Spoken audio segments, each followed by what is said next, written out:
രാഷ്ട്രീയത്തിലേക്ക് ഇറങ്ങിയപ്പോഴേ ദളപതി വിജയ് മുഹമ്മദ് വിജയായി. നീ അറിഞ്ഞോ? ആരാ നിന്റെ അടുത്ത് ഈ കാര്യം പറഞ്ഞത്? വിജയും മുഹമ്മദ് വിജയായിരുന്നു. ഇത് വിജയ് തന്നെ സംഘടിപ്പിച്ച ഒരു ഇഫ്താർ വിരുന്നില് വിജയ് തലയിൽ തൊപ്പിയും അവരെ വേഷത്തിൽ വന്ന് അവരെ നിസ്കാരത്തിൽ പങ്കെടുത്തു. അപ്പൊ അവിടെ കൂടി നിന്ന വിജയ് ഫാൻസുകാർ പറഞ്ഞതാണ് നമ്മുടെ വിജയ് മുഹമ്മദ് വിജയ് ആയിരുന്നു. അല്ലാതെ വിജയ് മതവും ജാതിയും ഒന്നും മാറിയിട്ടില്ല.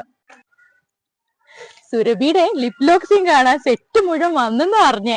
ഈ പറയുന്ന ലിപ് ലോക്ക് സീൻ റൈഫിൾ ക്ലബിലാണ്. അപ്പൊ സാധാരണ ഒരു ലിപ് ലോക്ക് സീൻ സിനിമയിൽ നടക്കുമ്പോൾ ഭയങ്കര കുറച്ച് ക്രൂ മാത്രമേ ഉണ്ടാവുള്ളൂ.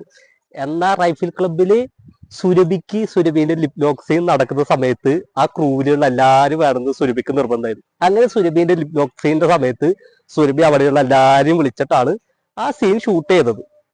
നീ അറിഞ്ഞോ പിഷാരടി കലാഭവമണിയെ പറ്റി പറഞ്ഞത്? പണ്ട് കലാമണീന്റെ അവിടെ സലീംകുമാറിന്റെ ട്രൂപ്പ് ഒരു പരിപാടി അവതരിപ്പിച്ചു. ആ പരിപാടിന്റെ മാനേജർ ആയിരുന്നു ആര്? പിഷാരടി. എന്നാൽ ആ പരിപാടി നടക്കുമ്പോൾ സലീംകുമാർ പ്രത്യേകം പറഞ്ഞു, ഇത് നമ്മൾ ഫ്രീ ആയിട്ട് നടക്കുന്നതാണ്, ഇതിൽ നിന്ന് കലാമണീന്റെ കാശ് വാങ്ങണ്ട, ഇതിനുള്ള കാശ് ഞാൻ തരുന്നു പറഞ്ഞു.